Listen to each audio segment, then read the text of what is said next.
once again, Cloud Native in the light. We're going to get a little discussion. We're going to talk to Nicole. We're going to talk to Bridget. We're going to have a conference. How's everyone doing today? Fantastic. Great. So today we're joined by Nicole Forsgren, who has been doing some interesting work. But I want to start, before we get to the work, let's talk about you. Why don't you tell us about you? How'd you get into this? So, I started doing, it's super funny, my first job was on green screens. I did mainframes. And then I was at IBM and I was working on hardware performance analyst. I was doing enterprise storage. While I was in my PhD program, I thought for sure I was going to be doing enterprise distributed database research. And on a whim, I did a usability study for these enterprise replication systems on sysadmins with Todd Ishid. We wrote up our findings, we gave them to IBM, and IBM was like, what? But we followed UCD, user-centered design guidelines. What do you mean sysadmins are different? And I was like, head explode. It's like, you're kidding, right? IBM, the system that makes enterprise storage and enterprise backup systems, it had not occurred to them that sysadmins were different. That week, changed my dissertation topic, convinced my advisor that I had to study sysadmins and software development delivery, particularly for them at that point at the sysadmin stage, and then also kind of at the development handoff stage. And this was late 07. And people were So what did you actually find in that study? What was the thing that was interesting or insightful from and maybe give us a little bit of the methodology. What did you ask these people? That was just a regular usability study. It was do backup, do replication, do global mirror, think out loud, what are you noticing? And the things that I found that were really interesting from that one basic study was that sysadmins needed an extra type of information that I've called verification information. So also, right, so IBM had everything through a GUI screen, which is nice, right? But wizards are nice, GUIs are nice, but I was by the time we get to scale, we're going to want scriptability. We're going to want CLIs. I'm going to want to be able to do this fast and repeatable. But still, GUIs are going to be nice the first time you've ever seen something. I get that. But even then, the sysadmins kept saying things like, okay, this is where I'm going to want to go to my log file. This is where I'm going to want to go and make sure that it actually happened. It's nice that I've got this window saying, success, it happened. But how do I know it actually happened, right? I don't trust this screen. And I'm super know that feeling. And IBM's like, no, but it's there. And I'm like, what do you mean, but it's there, right? We don't always trust that. I'm used to being able to go to a log file. And the computers lie to us a lot, and so hashtag ops life. That's what we've proven more than anything, is that if you spend enough time with computers, that you stop trusting them. Right. Or we need this log file. And so, I told that to IBM, and we also, so the other thing that we found that was really, really interesting, and that was kind of another piece of the basis of my dissertation, was that sysadmins work in highly complex environments that are high risk, and therefore many of the things that we find in other high complex, high risk environments should apply. Because I had so many of these sysadmins saying, I don't dare click this button. And we would say, it's okay, this is the test environment. And they're like, but if I click this button, bad things could happen. So they knew there was this high risk thing they were doing, and we're like, this is the test environment, this is a dummy environment, this is for this study. And they're like, but if I click this and it goes wrong, bad things could happen, right? And so the other piece of the basis of this dissertation was things that we find in other highly complex environments that are high risk are good candidates for application to technology, because we also know, and people were like, no, it's just technology. I'm like, this is a highly complex system with several layers of complexity. This is a high risk environment, so things like aviation, healthcare, nuclear systems, because this type of technology had not really been studied before. There were a handful of us at the time studying it, and now there's 2 of us left. There are not very many of us. And also, all those things you just mentioned are more and more intertwined with the technology, right? So right. All these other things are software driven. So fast forward to 2016, you started sciencing sysadmins. Now, yeah. So now we're sciencing the story DevOps. keeps going. Yeah, so it keeps going, and so I was studying the types of things that predict success in software, the things that predict use of software, the things that predict efficiency and effectiveness in software, even the things that predict happiness, right? Like if you're going to make me use a tool, am I at least going to like it? Am I going to use it? What's going to help me use the software? Technology characteristics, technology practices, organizational characteristics. At the time, I was like, this is just like all those words, right? Academic words. But as I start moving forward, it's like, this is the DevOps, right? This is totally. This is the DevOps. And you get some DevOps. empathy for all the people who are living under these high pressure environments. Yes. And it's the part where it's really helpful, like the science that you do is really helpful for people operating in those environments, is that they can go to their management and say, hey, look, having auditability and the ability to roll back and our configs and version control, all of the science here says that this will make us more money, so let us spend the time to do that. Like, real people's lives are improved by the work you're doing. Right. So I'm this academic doing all this stuff, and I'm like, I have to go to industry conferences, right? Like, I need to be able to like share with the people because they're not going to read this academic paper. Like, it's in English, but this is not real English. So at one of these conferences, I bump into the Puppet team, and I'm like, oh, you do this DevOps report. Let me help you with this. I'd be happy to do some analysis. I think this is like 2013 or something. And I was like, this is super cool. I run this. I offer to help with the analysis, and I'm like, I can't do the types of analysis that I want to do. It hasn't been designed in the type of way that like research would allow me to do some things. It's all yes/no questions, which is fine. You can't just ask people questions. You kind of have to like design an experiment, right? A survey. Right. You have to design the study in such a way that you can ask questions and you can analyze it the right way. So the way I've said is you can't give me black and white and let me get nuanced answers. I have to have shades of gray, right? And I need to have like a latent construct. And some of this even comes back to my days at IBM, right? So that's jargon. What's a latent construct? Yeah, I was about to ask that. I know. So there's so many things I want to talk about here. So a latent construct, people are always like, surveys are foolish, right? People lie, this is awful. So a latent construct helps me get around some of these things. Some of it is that people lie, and some of it is just that people misunderstand. Or like people can write survey questions with the best of intentions, but they word them incorrectly. So if I want to understand your happiness or your satisfaction, I should not ask, are you happy? And move on. Or are you satisfied? And move on. I should ask 3 or 4 related questions about your satisfaction, so that on the off chance you think about satisfaction a different way than I think about satisfaction, a different way that Schaefer thinks about satisfaction. Right? Schaefer thinks about satisfaction in units of sushi, so...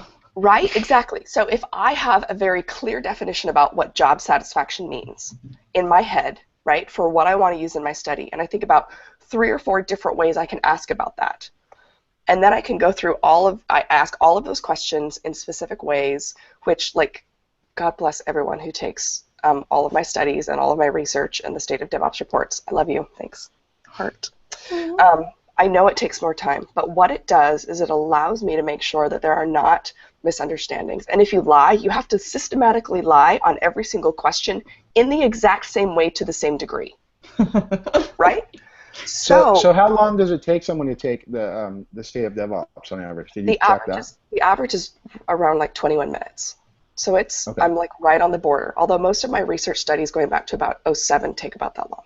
Like a fully rigorous research study takes about that long. It also takes longer than many of the vendor studies, right? Because they might take 5 minutes, but you've got one question.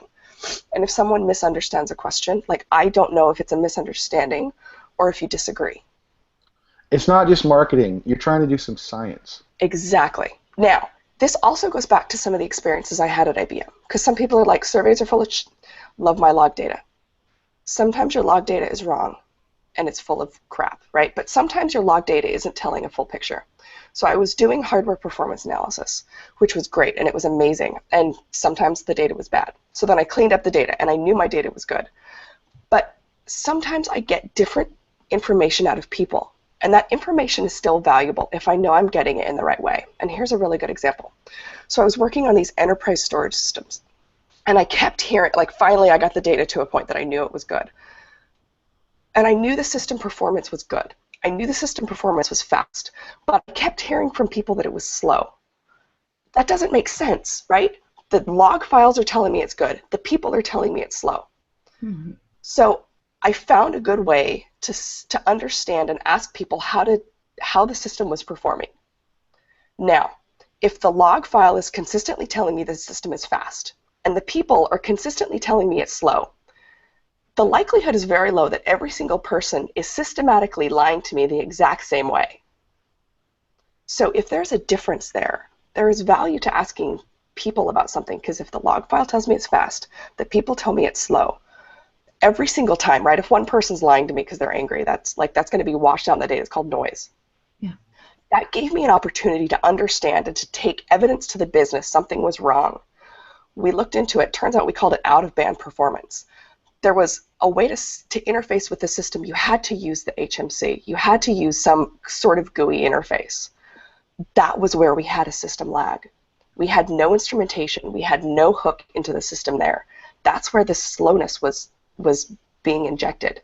That's where the people were noticing and seeing the slow, or they were seeing slowness, right, through the whole stack. So the UI was slow, and so perceptually the whole thing was slow. So that's perceptually, right. They saw slowness. I only had access to log information system data for here, right? So the slowness, if I'm getting information from people, that's still valuable. Right? Sure, some people can lie, but if every single person is systematically lying in the exact same way, that's not a lie. Yeah. So let's bring this back to what we're going to do in Vegas, and yes. You're going to present the last year's results, with some color commentary, and maybe don't give away the whole show, but kind of talk us through a little bit about what you're going to share with us at SpringOne Platform. Yeah. So I'll probably share a little bit about some of the things that we do to make sure that we know it's good, like what makes it science and what makes it not just another marketing report and vendor report, because this is science and it has been published in peer review. So the very last year just came out a few weeks ago, so that isn't yet. But we have 2014's data, 2015's data in peer review. So we'll talk about some of the science there. I swear one of these days I'm going to make bingo cards for statistics bingo. One of these days. And then we'll go through some of the big findings, right? So some of the things what is IT performance? So how have we defined it? Why is it a big deal? Because, by the way, this is super exciting, and it kind of flies in the face of what we've been told for years. And it's, as a hint, we don't need trade-offs. I don't see evidence of it anywhere in the data. I'll also talk about some of the surprises that we see, and it'll be a little bit interactive, okay, so here's a hint. I'll throw up some data and say, okay, what do you see here? And here's the process, so how would you write this? I'll share some tips and some tricks on how to measure things like culture in your own organization, which we know is super important. You can do it with 5 or 6 questions. It's been shown to be very highly valid and reliable. So we can, exciting. Yeah. So for people who are coming to your session and they're thinking, we're definitely in a place of a lot of exciting change inside our organization. We need to know, what should we do? Can you give us some, just maybe one little preview of one of the really exciting actionable takeaways you're going to give them? Sure. So overall, we know that we want some technical practices. We know we want some lean practices, and we know we want some culture. So in terms of technical practices, we know that really comes down to continuous delivery, but there are a handful of things that really make that up. So for the last few years, we've known that version control is a big piece of that. If you already have version control on lock, what are some other places you can look? If you don't have version control under control yet, definitely start there. One of the things we looked at this year was trunk-based development, having a monorepo, which, again, for so many of us is not a surprise. So I work with Gene Kim and Jez Humble on this. So for Jez, it's he's this is not a surprise. But this still gets brought up in questions and conversations and challenges so often. We find evidence that using a trunk-based development and a monorepo is a big predictor, and I'm using the word predictor here. This is not correlated. This is a predictor of IT performance, where IT performance is both throughput, speed, and stability. So what does that mean? So we can talk about that as well. But what I think the thing that's exciting is it lets people get out of the mode where everything's about opinions. Or anecdotes, right? Some people might say, that only worked at Target, that's never going to work here. I've got 25,000 data points. I'm kind of wondering, like, when people say, yeah, but my organization has a lot of legacy or is really large, and so that's why we have to have our long-lived feature branches that are off for 6 months in the weeds because we're so large. Like, what kind of answers do you have for something like that? So in terms of legacy, last year specifically, we actually looked at that, and we were a little bit surprised to find that legacy, specifically legacy in particular, is not highly correlated with IT performance either direction. What really matters is how things are architected. So do you have highly coupled architectures? That's going to be really difficult. So if you have legacy architectures, you can do things like strangler architecture, you can use containers, you can use a lot of things to help make yourself be more agile, more flexible. So having an older brownfield, technology in and of itself isn't something to hold you back. And that was, we had almost 5,000 data points last year on that. So we do have statistical significance there. I think that's going to be really enlightening and good news for a lot of our attendees at SpringOne Platform, because they're facing a lot of those exact same challenges and trying to figure out what to do. Absolutely. It's going to be very helpful for them. Yeah, we see that. And we asked some container questions this year in particular, asking if containers were helpful and if we found them to be useful in our work. I expected to see much more of that among developers and less so among IT operations. We see a little bit of that, but not nearly as much as I expected, so that was nice as well. So people want to see you, come to Vegas in 2 weeks, and then there's also this, like anyone can go download the State of DevOps report anytime. So yep, the last 3 years, 2014, 2015, 2016. So there's starting to be a body of work going back 3 years now with and you can also see how it's evolving. That's one of the most exciting things is how things have changed. How about we do that as like the last parting shot? What have you seen change in the 3 years since you started doing the DevOps report? Sure. So 2014 was the first year I was involved, and I think the big thing we found there was a definition of IT performance and what that is, and it's really throughput and stability. We also found a predictive relationship between IT performance and org performance, where org performance is profitability, productivity, market share. That was huge, right? So we are showing that IT performance drives organizations' bottom lines. Yeah, so IT, not just a cost center. Exactly, right? We are making a big impact in companies. We also found a high correlation with stock price, with high performers showing 50% gains over low performers over the previous 3 years in the stock market. 2015 replicated those IT to org performance predictive relationship. We also found, we extended back to show that continuous delivery, lean management, and culture are also drivers and predictors of that IT performance. In 2016, we extended the definition. We took a larger look at what makes up continuous delivery, and we added a few more factors, including trunk-based development, test data, security. Security I love because we always think of security at the back, right, that pen test. So we always say shift left, but so many people are like, but if I do that, it slows things down. No, not if you do it the right way. So we include specific guidance on how to do that in security. With lean management practices in 2015, we took a look at things like WIP limits, work in progress limits, visualizations, monitoring to make business decisions. This year we went even farther upstream to that fuzzy front end to take a look at what happens when you ask customers and include that and integrate their feedback. We also looked at decomposing work into small pieces so you can actually get that single piece flow. Find all of these to be predictive of performance. And once again, for the third year in a row, we find organizational culture of a particular brand comes from the work of Ron Westrom. Again, who did much of his work in sociology and or a sociologist who did his work in healthcare and aviation. Sounds like we should do a longer podcast. I know, as well as identity. So we find that when you do really interesting technical work and really good lean management work, it leads to greater identity with your organization, which is again highly correlated with employee net present score. Nice. I know. I always learn a lot listening to you. I'm really excited to see you guys in Vegas and girls in Vegas.